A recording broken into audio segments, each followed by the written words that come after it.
I've made slight. I used to work for the sheriff in Greenleaf County, back in the mid-90s. Greenleaf is truly isolated, one of the poorest areas in all of Missouri. When I served as a deputy, there were barely over 10,000 people in the whole county. It was, and still is, the kind of place you'd pass through without a second glance. But Greenleaf? I think about it all the time. Sometimes, it's all that fills my mind, no matter how much I drink or the pills I take. In late '96, Greenleaf got overrun with a cheap version of crystal meth they called crank or biker meth. High-quality meth has crystals, hence the name, but this stuff was a rough white powder, gritty and harsh on users' throats because of the garbage it was mixed with. We were finding it everywhere, and it was ruining the lives of people who had nothing to begin with. It was in the schools, bars, even churches. We arrested one teenager who'd been awake for days, twitching in the pews, and when the collection plate came by, he just grabbed the cash without even caring who saw. He didn't have any plan for an escape, just too messed up to think straight. Within 4 months, violent crime went through the roof. People flocked to Greenleaf from all over to buy the cheapest, dirtiest meth we'd ever seen. I handcuffed people from Texas, Mississippi, Alabama, even as far as Ohio. The sheriff got a call from the governor, ordering us to get a handle on it. You can imagine how that command came down on us. But we couldn't trace where the meth was coming from. Anyone we busted who was dealing wouldn't say a word about their supplier, no matter what pressure we put on them. These dealers were unusually tight-lipped, more like gangsters than regular tweakers who'd usually do anything to avoid jail and detox. But these guys, they kept quiet like they were terrified of whoever was above them. We arrested one guy with a hefty load of it, 6 pounds. I drove him to the county jail for booking, and after dropping him off, I noticed that mud had been caked all over the floor beneath the back seats of my cruiser. The smell was awful, and I was furious about the mess. Then it struck me, this mud had to come from somewhere. Judging by the timing, we must have caught this guy right after he'd made a pickup. So wherever he'd come from was real muddy, maybe near the river or one of the lakes in Greenleaf. I decided to drive around and see what I might find. A little hike too if I felt up for it. I figured, what's the worst that could happen? If I found their operation, it'd be a huge win. Turns out that was the worst decision I could have made. I used to go fishing with my dad when I was a kid, and that's about all there was to do in Greenleaf. There are over 40 lakes and reservoirs there, and I'd been to nearly all of them. Most of the shores are gravel or sand, but one is pure mud. It's the kind where you lose your shoes if you don't wear boots. They call it Muddy Lake, real creative. That's where I drove that day. Muddy Lake isn't a popular fishing spot unless you're looking to catch monster catfish, which aren't worth the trouble. As I walked along the shore, I noticed smoke drifting up from across the lake. It was faint, so faint that if the wind had been blowing just a little, I'd have missed it. But that day was still and quiet. I spent 20 or 30 minutes circling the lake until I reached the area where the smoke came from. The closer I got, the stronger the stench became, a mix of rotten eggs and cat urine. I also saw patches where plants had started to wither, like nothing could survive near whatever I was getting close to. I thought about turning back a few times, but then I stumbled upon a cluster of shacks made from wood and rusted metal sheets. I should have called out, announced myself as a deputy, but a heavy dread kept me silent. In small towns like Greenleaf, we don't always go by the book. Besides, it was silent. No signs of life, save for a small campfire still smoldering between the shacks. I pushed open the door to one of the shacks with my .44 drawn, and the smell hit me like a wall. I'd never seen a working meth lab before, but I knew instantly that's what this was. Trash was everywhere, cold medicine packages, cut-up batteries, used coffee filters, and there was crude glassware on a table reeking of chemicals. I backed out, coughing and gagging, but feeling a strange relief. I was sure I'd found our meth operation. When I checked the other shacks, I started feeling uneasy. The second one seemed like a sleeping area with 2 camping cots set up. But they didn't look slept in, they were buried under trash like gas cans and tubs of raw chemicals. There were even piles of dollar bills, scattered as if they didn't care about the money. It seemed like these people were flooding Greenleaf with crank, not for profit, but for something else. But what really disturbed me were the walls. They were covered in odd phrases and symbols scrawled in black marker. Chicken scratch handwriting, nearly illegible, mixed with devilish figures and stars. I stepped back, shaken, and went to check the last shack. The smell hit me before I even opened the door, a different stench worse than the meth lab. I opened it just enough to see, and nearly vomited. There, surrounded by more trash and scattered money, was a large wooden stake driven deep into the ground. Tied to it was a mutilated corpse. The person had been dead for a while, but not long enough to fully decompose. Flies and maggots covered their face and body, making it look like the poor soul was moving. The horror on the face made it clear they'd been tortured. Scalped, missing an eye, fingers cut and burned. Deep, dark cuts marked the body like some kind of ritual. Whoever had done this had taken their time. As I turned to leave and radio for backup, I heard something rustling through the trees. I spun around and saw a filthy figure. A man wearing only boots, stained underwear, a leg holster with a knife and a gas mask. He had a rifle slung over his shoulder, but I had my .44 trained on him. I told him not to move, and he raised his hands slowly, his eyes staring through the foggy mask. There was nothing there, just a hollow gaze, like a doll's eyes. Then, I heard movement behind me, maybe his partner. I turned to look, and in that split second, he pulled his rifle, ready to fire. I shot 3 times and missed. He fired back, bullets ripping through the shacks. I managed to take cover behind a tree, my heart racing as he chased me through the woods, barking like a rabid animal. I reloaded, thinking of the corpse back in the shack and fearing I'd end up the same. Finally, I saw him coming at me with his knife raised. I shot all 6 rounds, hitting him each time. He dropped, lifeless, but it wasn't over. I had to drag myself, injured, back to my cruiser. I passed by the tortured body, expecting it to come alive, but it didn't. I eventually made it back and called for help. That day cost me. The bullet that hit my leg left fragments in my shin, and I've limped ever since. The mental scars are worse. I couldn't sleep for months, waking up soaked in sweat, my wife eventually sleeping in another room until therapy helped. We're still together now, and we live comfortably in Georgia, thanks to government compensation. I was given a medal, but I keep it locked away, not proud of the memory. Writing this feels like closure, but the memories of Muddy Lake will stay with me forever.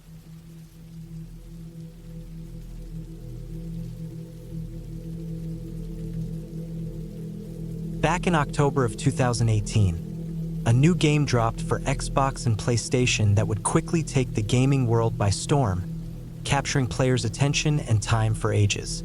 People probably wondered why howdy suddenly became more common than hi in casual conversations, or why tons of people seemed too sick to make it to work the day after its release.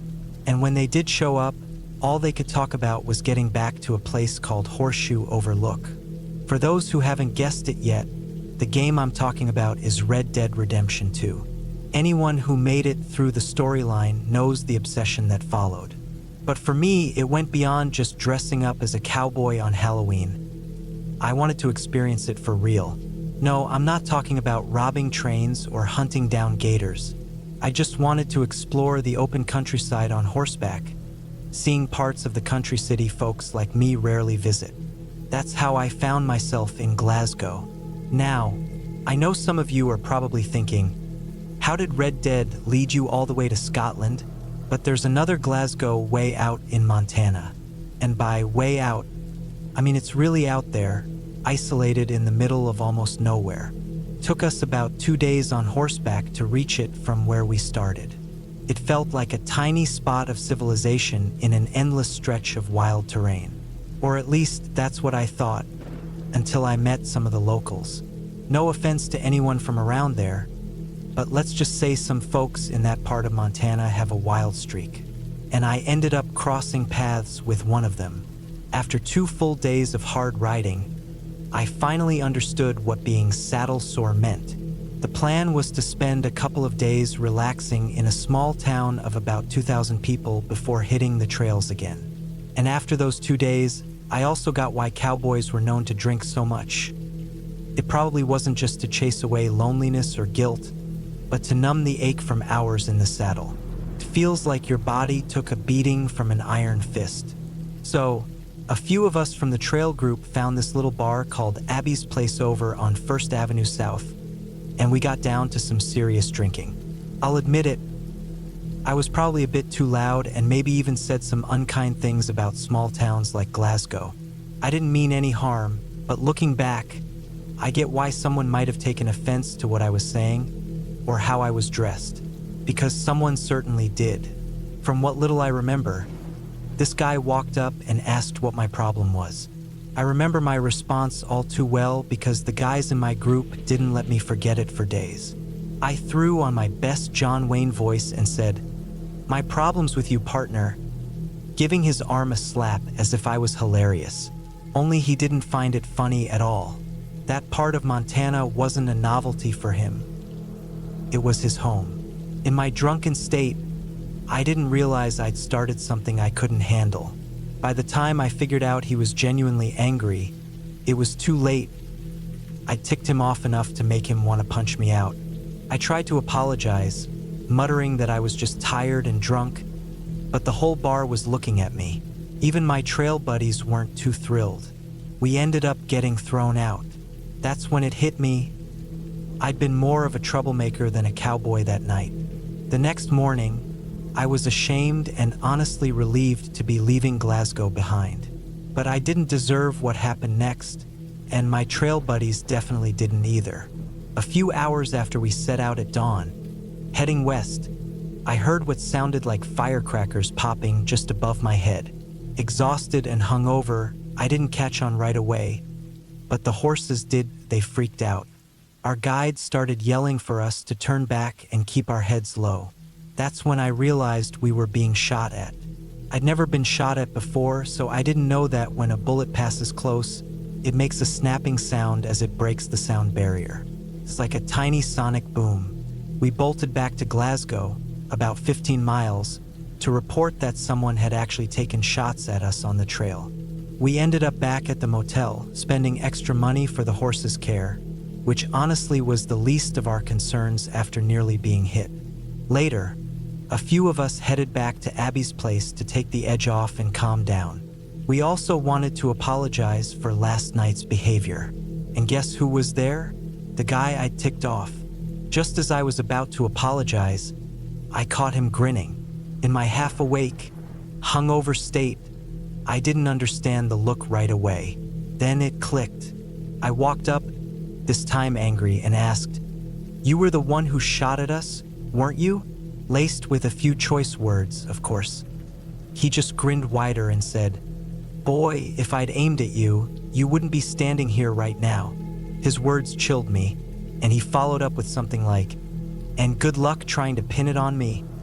We look after our own around here."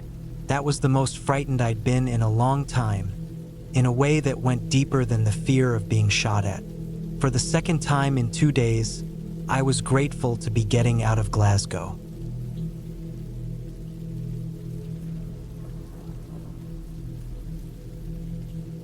Back in the day, I worked for the National Trust in Scotland.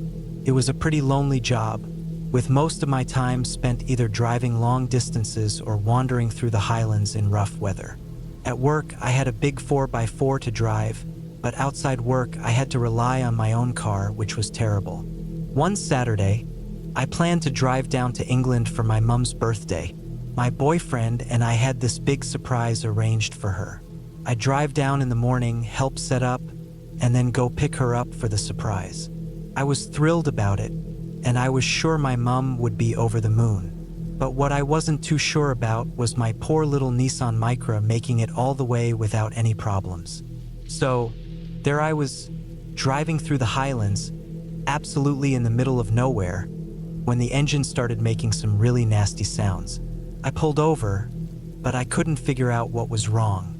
I thought I could make it to a garage, but when I tried to start the car again, it wouldn't budge. The engine tried to turn over but just wouldn't start, no matter what tricks I tried. Nowadays, I just open an app and call for a tow. But back then, with a spotty mobile signal, breaking down in the middle of nowhere was a real hassle. I tried the engine a few more times, all while preparing myself for the cold walk ahead. It was November, so freezing, with Highland winds that made the idea of walking feel impossible. But finally, I zipped up my coat, put on my hat and gloves, and got out of the car. Just as I started walking, a car appeared in the distance. The road was lined with trees, so I hadn't seen it coming. I silently prayed that whoever it was would stop for me, and they did.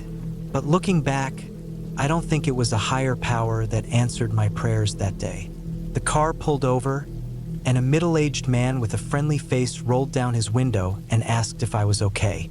I told him about my car trouble, and he said he might be able to get a friend to come and fix it on the cheap. I was thrilled. He invited me into his car, and we started making small talk, swapping stories about why we were both in Scotland. Once we got to my car, he pulled out his phone and started texting, apparently contacting his friend. He explained that in the Highlands, texting worked better than calling because the signal was so weak. After a minute or two of holding his phone up, he assured me that the message had gone through and his friend would be on the way. I just had to wait a little while. As we waited, though, I noticed a small inconsistency in his story. At first, he said his business was based in one area, but later he mentioned another location. I didn't think too much of it at the time. People misspeak all the time, and maybe he had more than one office. But it was the first small red flag. A bit later, he asked if anyone was expecting me, using that exact phrase, "Is anyone expecting you?" I must have given him a strange look because he added, "You know, do you have plans later?" I told him about my mom's party and how I'd been planning it for weeks, but he just nodded and looked off into the distance. The question and his lack of interest gave me a bad feeling. At that point, I knew I needed to do something. So, I asked how long his friend would take, and he checked his phone, saying it would only be a few more minutes. I told him I needed to grab some things from my car just in case it needed a tow and stepped out. Once at my car, I pretended to search for things, all the while watching the road. After a few minutes, a big white van pulled up behind us. The van looked brand new, and there were two people in it instead of one. Something didn't feel right. I decided I would wait to see if they were actually there to help. But just as I thought this, the stranger called out, saying that his friend was already working on my car. Only I could see part of my car and no one was there. Right then, his tone of voice changed, and to my shock, he used my name, which I'd never given him. I was hiding among the trees, and when he started calling my name, he made it clear that if I didn't show myself, it wouldn't be good for me.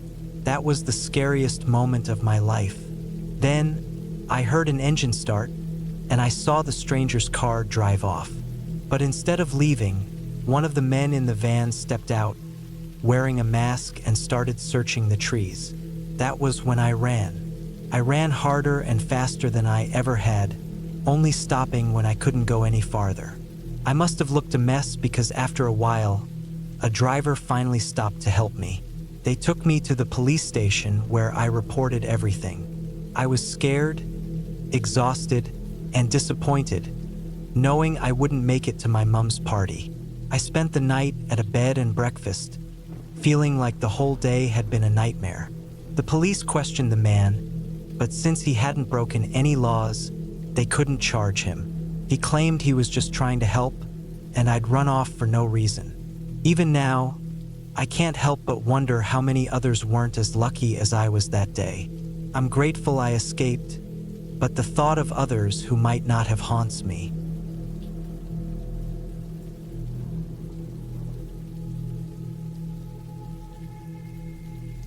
When I was finishing my master's degree, I had to find a roommate to save on rent. I put an ad up on Facebook and got a message from a guy named Mark. I was nervous about possibly living with a total weirdo, but instead, I found someone who became one of my closest friends. One of the first things we bonded over was our shared love of long-distance hiking. He brought it up during a call when I asked about his hobbies, and we spent a good half hour swapping stories and getting hyped about the outdoors. We went on our first hike together over spring break in 2004, and from that point on, it was like we were brothers. After graduation, we both moved to different places, but we kept in touch through social media and online games. At least once or twice a year, we'd plan another big hike. Back then, we'd push ourselves to the limit, tackling trails in some of the most remote places. Most friends who joined us would have blisters by the end and vowed never to come back, so it usually ended up being just me and him. We checked off Baxter State Park and the Adirondacks when we were still in the Northeast. Then after Mark moved to Virginia, we hiked Shenandoah and the Great Smoky Mountains. As time passed, we started dreaming of somewhere further and wilder. That's how we ended up setting our sights on the Bighorn Mountains in Wyoming, specifically the Cloud Peak Wilderness. The Cloud Peak Wilderness is one of the largest roadless areas in North America, spanning nearly 200,000 acres, and it felt like the perfect place for a real adventure. So, in late spring of 2013, we met up in the town of Buffalo before heading out into the mountains. By that time, we were both pretty seasoned outdoorsmen, so starting off felt like just another hike. But about a day in, we realized we were truly far from any road or highway and completely cut off from civilization. I'd been to isolated places before, but there was something different about Cloud Peak. The Appalachian Trail, for example, is wild but well-traveled. In Cloud Peak, it felt like we were crossing into something more risky. Mark had brought an old Colt .45, having gotten the necessary permits, so we weren't too worried about wildlife. Our bigger concern was water. To cover long distances, we kept our water supplies light, relying on creeks and streams along the way rather than lugging gallons around. In previous trips, water was never an issue, and we usually planned routes to hit water sources as we hiked. But this time was different. Late April of 2018 was unusually hot, and many of the streams were dried up or stagnant. Each water source we passed was more disappointing than the last. We were about to give up when we finally found a fast-moving stream and filled our bottles, knowing it might be the last clean water we'd see for miles. By day 6 of our 9-day hike, we were in a desperate situation with our water. When your urine starts to darken, it's a bad sign. We thought about cutting the trip short and hiking to the nearest store, at least a day and a half away. But we pushed on, and at one point stopped for a brief rest. Mark wandered off a bit to relieve himself, and then I heard a strange, high-pitched noise, like a fox or coyote yipping. I heard Mark say, "What the heck?" I couldn't help laughing, imagining him getting scared by some small critter. But when I walked over to him, I found him shaken, looking up into the trees. When I asked what had spooked him, he said it wasn't an animal. It was a young boy who had disappeared into the trees after making the noise. At first, I thought maybe the boy was camping with his family nearby. But as thirsty as we were, all I could think about was finding the kids' camp to see if we could beg for water. Mark wasn't so sure. He thought there was something strange about the boy. When I asked him to explain, he hesitated, but eventually agreed to go look. We followed the direction where the boy had run, and after a while, we stumbled upon a clearing with an old cabin on the far side. Sitting on the porch swing was an elderly person with an unusual appearance. As we got closer, I politely asked if they had water to spare. Another figure came out of the cabin, a short young man who looked barely older than a teenager but had a vacant, unnerving expression and thick glasses. He held a small dog and, much to my shock, barked at me like a dog. The old man just stared blankly, and the young man continued barking. A moment later, a girl emerged, strikingly different in appearance. She looked about 13 or 14, with jet black hair and bright amber eyes, unlike the rest of her family. She spoke broken English but understood enough to invite us inside to fill our water bottles. Inside, the place was a mess, and the water in their tank was murky. Desperate, we searched the cabinets for anything bottled, but the girl interrupted us, telling us we needed to leave because her daddy didn't like strangers. Mark took the hint and moved toward the front door, but then we both heard a loud bark, deeper and more menacing than the young man's. Mark's face went pale as he turned and told me, "Run!" We bolted out of the house, hearing the angry shouts of Daddy behind us as we ran into the woods. Luckily, we soon found another stream, filled our bottles, and continued the rest of our hike without looking back. When we got home, that encounter became one of our go-to stories, but it stayed with me. We figured the family had likely been there for generations, refusing to move when the area was declared a wilderness zone. After doing some research, I learned that such isolation sometimes led to inbreeding, which could explain the family's appearance and behavior. The girl, however, looked so different that I began to wonder if she'd come from outside the family. I reached out to the local police in Buffalo, who confirmed that a family lived in that area but claimed there was no evidence of anything sinister. Still, the girl's origins haunted me. To this day, I can't shake the suspicion that someone, perhaps to prevent Daddy from taking a girl from town, might have arranged for her to end up with that family. I have no proof, of course, but the thought lingers. Someday, I plan to return to Cloud Peak to see if she's still there. Maybe this time I'll find some answers, though I fear what I might uncover.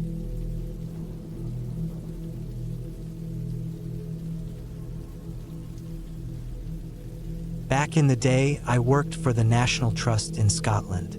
It was a pretty lonely job, with most of my time spent either driving long distances or wandering through the Highlands in rough weather.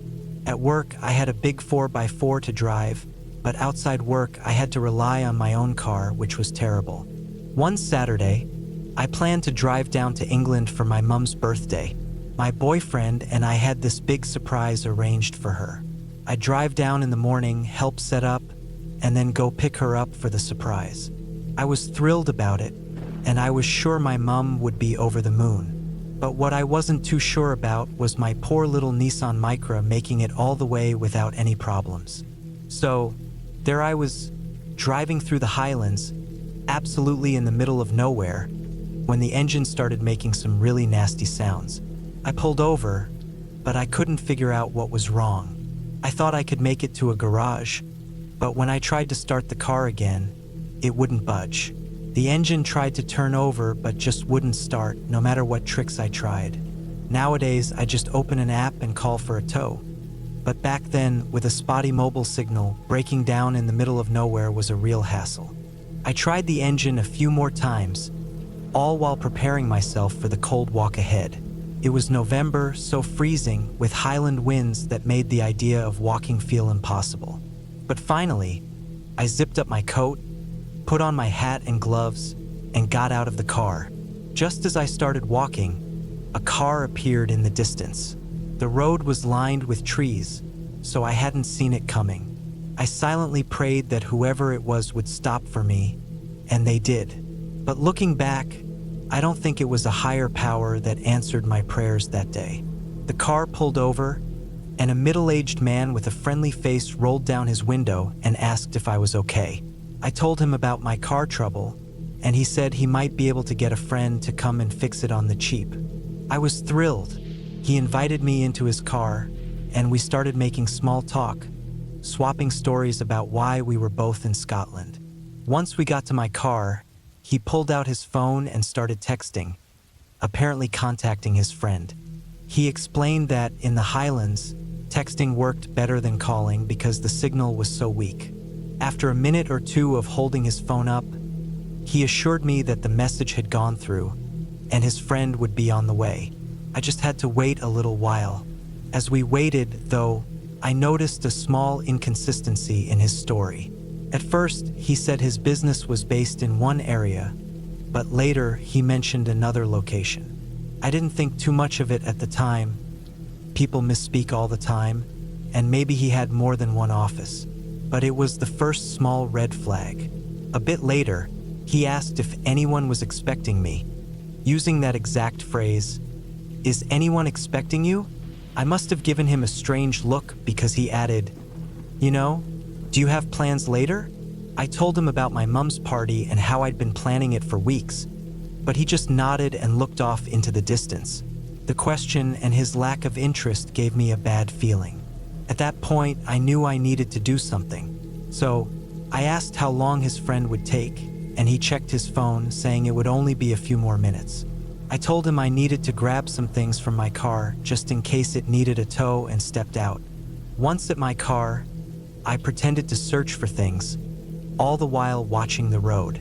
After a few minutes, a big white van pulled up behind us. The van looked brand new, and there were two people in it instead of one. Something didn't feel right. I decided I would wait to see if they were actually there to help. But just as I thought this, the stranger called out, saying that his friend was already working on my car. Only I could see part of my car and no one was there. Right then, his tone of voice changed, and to my shock, he used my name, which I'd never given him. I was hiding among the trees, and when he started calling my name, he made it clear that if I didn't show myself, it wouldn't be good for me. That was the scariest moment of my life. Then, I heard an engine start, and I saw the stranger's car drive off. But instead of leaving, one of the men in the van stepped out, wearing a mask, and started searching the trees. That was when I ran. I ran harder and faster than I ever had, only stopping when I couldn't go any farther. I must have looked a mess because after a while, a driver finally stopped to help me. They took me to the police station where I reported everything. I was scared, exhausted, and disappointed, knowing I wouldn't make it to my mom's party. I spent the night at a bed and breakfast, feeling like the whole day had been a nightmare. The police questioned the man, but since he hadn't broken any laws, they couldn't charge him. He claimed he was just trying to help, and I'd run off for no reason. Even now, I can't help but wonder how many others weren't as lucky as I was that day. I'm grateful I escaped, but the thought of others who might not have haunts me.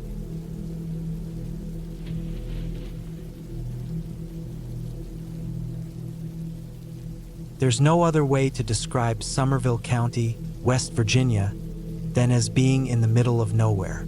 As one of the state's southern counties, Somerville is among the most rural places in the eastern U.S. There's not a single traffic light or fast food restaurant in the whole county, and its population density is one of the lowest nationwide. Like most rural places in the eastern United States, Somerville has its share of issues with drug abuse and the crimes that come along with it. But cases of murder or disappearance are incredibly rare, and when they do happen, they grab the attention of the entire community and local law enforcement. So, in May 2006, when a rusty red Ford truck was found abandoned near a deserted building outside Middletown, fear spread quickly through the small town. This was because the truck belonged to a man named Samuel Ray Daniels, who had already been missing for nearly 3 weeks. According to his missing persons report, Samuel was over 200 pounds, had brown hair, and light blue eyes. He was last seen wearing a blue flannel shirt, gray cargo shorts, and black sneakers. It's believed he was also wearing a military tag necklace that had been passed down to him, along with a small pocket knife. Close friends said that Samuel sometimes went a week or so without shaving but was never seen with a full beard. He also had a slight stutter when he spoke. In the days before the truck was found, the local sheriff's office managed to piece together some details about Samuel's last known movements. On April 10th, he visited his mom and, for the most part, seemed like his usual self. They had small talk about his job cutting timber, which, though not high-paying, made his mom proud that he was working, especially with the economy in such bad shape. However, his mother noticed him acting a bit jumpy, looking out her trailer window every so often, almost like he was expecting someone. She didn't think much of it, chalking it up to his protective nature, but it was the last time anyone would see him alive. The only clue to his whereabouts was his truck, which appeared over 2 weeks later. Even with his mother's concerns, the police initially said there was no indication of foul play. However, reports from reliable sources claimed the driver's window of the truck was broken, with glass scattered inside, suggesting it had been shattered from outside. Even so, authorities declared there was no evidence of a struggle, speculating the window could have been broken at any time. Samuel's family told officers it was highly unusual for him to vanish without telling someone, even briefly. While he'd had minor run-ins with the law in the past, he had no active warrants, nor was he suspected of any recent thefts. People who knew him described Samuel as a gentle, kind person who was not involved in drug dealing or even in using drugs, which ruled out the idea that he might have left town to dodge an arrest. His belongings were still in his home, reinforcing this view. Two main theories emerged about Samuel's disappearance. The first theory is that he might have owed money to a local biker gang known to pass through town from time to time. This idea came about because Samuel's sister had been seeing a man in a biker gang chapter from a nearby city. She had a reputation for struggling with money and drugs, so there's a possibility that the gang held her family responsible for her debts.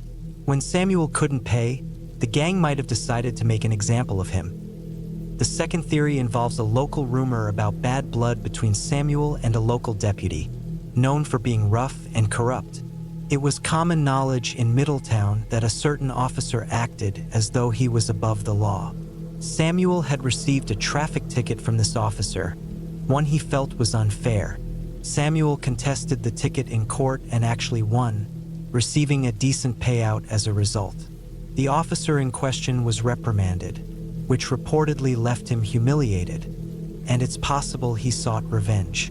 This might explain how the broken window was written off as no sign of a struggle.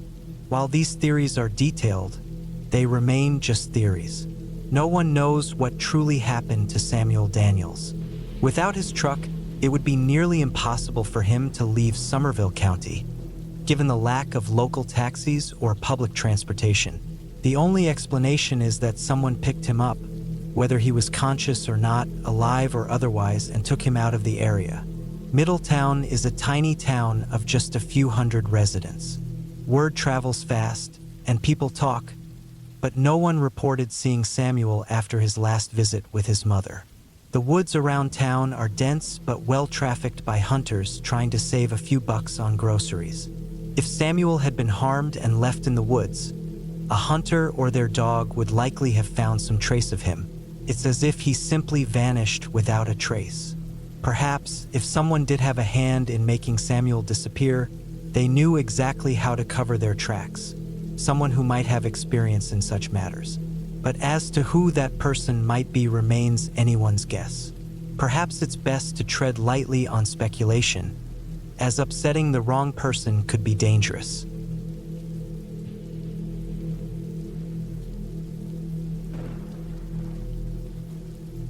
Electric Vibe is an electronic music festival that typically happens at the end of June in a remote part of Rothbury, Michigan. Hidden within Sherwood Forest, the festival feels like it's miles away from anything else, using the forest's natural beauty to enhance the experience for all who attend.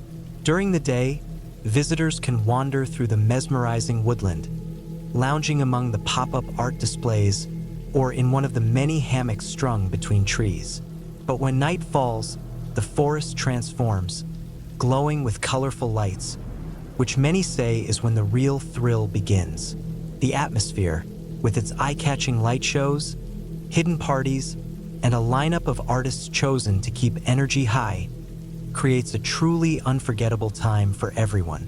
It was this very event that 29-year-old Kevin Grant hoped to attend in the summer of 2018. A native of Oakland County, Michigan, Kevin got tickets for himself and his girlfriend, who loved the idea of celebrating in such an unusual spot. Both were fans of electronic music but had grown tired of the same old club scene. Electric Vibe offered a fresh way to change things up. However, after just a day or two of festivities among the trees, the joyful mood between Kevin and his girlfriend took a turn, and they began to argue. Rumors vary about what caused their fights, from running low on cash to excessive drinking, or Kevin possibly seeing his girlfriend getting too friendly with other men. But what's certain is that, after one particularly intense argument, Kevin stormed out of the main festival grounds to their campsite, alone. Some festival goers saw a visibly upset man leaving, who might have even been crying. It would be sad if this were merely the end of a turbulent relationship. But what makes this story even more unsettling is that Kevin was never seen again after that night. His girlfriend returned to the campsite hours later, expecting to find him sleeping off the effects of alcohol or drugs. But when she looked into the tent, it was empty. She wasn't immediately worried, thinking he had either gotten lost or joined another group to lift his spirits, or maybe even headed back to the main festival area. So she went to sleep. The next morning, however, Kevin still hadn't returned. His girlfriend wasn't alarmed yet, but when the festival ended and she had to head home without him, she grew more concerned. Kevin also didn't seem to have gone back to his apartment. She finally reached out to his family to report his strange disappearance, and they soon involved the police. Law enforcement conducted an extensive search around the festival site, using search dogs, aerial units, and divers, but no sign of Kevin turned up. The authorities then asked the public for help, and calls came in from people who thought they'd seen him in nearby towns and even in other states. Some sightings reported him at a motel not far from the festival. Others mentioned a diner in a nearby town. There were also stories that he may have left to join a religious group known to be at the festival, which had a bus decorated with their symbols. The group, called the Word of Faith, was a charismatic community from Ann Arbor, Michigan, established in the late 1960s. However, a spokesperson denied that they attended the festival, and Kevin's family insisted he would never leave without telling them. His girlfriend's behavior following his disappearance raised suspicions. She made some sorrowful posts on social media, almost as if Kevin had already been declared dead, despite him officially being missing. Instead of cooperating with Kevin's family, she blocked many of them and stopped answering their questions about what happened that weekend. She later posted online that Kevin had been dealing with mental health issues and had previously threatened to take his life. Whether she simply wants to move on from this painful chapter, or if she knows more than she's letting on, remains unknown.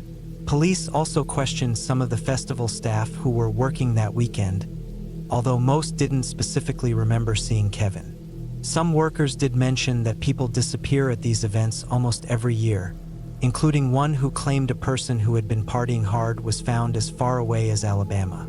Another festival staffer mentioned it wasn't uncommon for attendees to die from excessive drinking or drug use, sometimes due to risky mixes of substances. He shared a disturbing rumor about a festival goer who died sitting upright, with others unknowingly partying around him until they realized he wasn't just asleep. One staff member told police about a man who seemed very distressed, giving away his belongings, including pricey electronics and large amounts of cash. This seemed to align with reports from Kevin's family that he'd emptied his bank account shortly before the festival. So what actually happened to Kevin that weekend? Was he so heartbroken over his fight with his girlfriend that he chose to disappear? Could a religious group have lured him in during his vulnerable state, using the influence of drugs or alcohol to affect his thinking?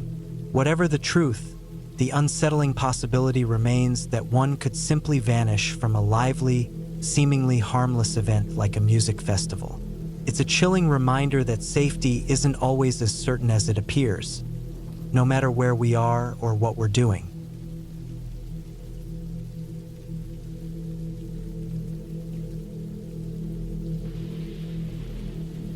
Driving through the dense woods in the middle of nowhere near Mountain Springs, Arkansas, you might just catch sight of an odd-looking structure nestled among the rolling hills.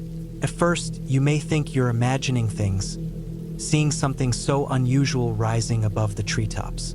The building that comes into view looks more like it belongs in the Swiss Alps than in rural Arkansas. A massive, medieval-style castle that seems straight out of a storybook. But this site isn't imaginary at all. The structure is indeed real. This mysterious residence, known as Hensmere, is one of the largest, most extravagant homes in the entire country, shrouded in mystery and whispers of intrigue. Yet the secrecy surrounding it may not just be because its owner is extremely private. It could be that the truth is too disturbing for the public to handle. Construction of Hensmere began back in 2009, when a former military intelligence officer turned entrepreneur had plans drawn up for an ultimate countryside estate. It would be an understatement to say that Robert C. Huff was ambitious when he dreamed up a 70,000 square foot home, but as a former physicist and founder of Sentinel Systems, he had the means and patience to see it through. What makes Hensmere truly unique isn't only its design, but also the materials used in its construction. Hensmere was built with a cutting-edge insulated concrete framework, with walls over a foot thick, reinforced with a high-strength steel fiber called helix. This advanced mixture of concrete and metal is reportedly strong enough to withstand nearly anything, be it human-made or natural disasters like explosions, fires, earthquakes, or hurricanes. Nothing could so much as scratch Hensmere, exactly as Huff had envisioned it. The structure is bulletproof, blast-proof, fireproof, insect-proof, and more or less indestructible. This house will still be standing in 2,000 years. Huff once remarked in an interview with a real estate magazine that spotlights unique properties, and it's publicly known that he went to great lengths to test the durability of his home. It took 8 long years before Hensmere was finally deemed ready for occupancy. During construction, part of the mansion even sank into a massive hole on the grounds, but Huff pushed forward, and the end result is truly remarkable. When it was completed in late 2017, Hensmere stood 5 stories tall, featuring 5 distinct living spaces with 14 bathrooms, 12 bedrooms, a music room, an observatory, a grand hall, theaters, and an array of other spaces, including a personal museum curated by Huff himself. Hensmere is also equipped with over 4,000 advanced solar panels, several tons of batteries, and is surrounded by herds of rare Ossabaw Island hogs, a hardy breed kept as a self-sustaining food source. Huff invested hundreds of millions into creating a highly efficient, self-reliant fortress in one of the most secluded regions of the country. But a question lingers: why would a former Army intelligence officer and CIA consultant build such a structure? Publicly, Huff has explained that Hensmere is an experiment, a model of a fully self-sufficient, energy-efficient, secure structure that could be adapted for schools, hospitals, or any facility needing stability in disaster-prone areas.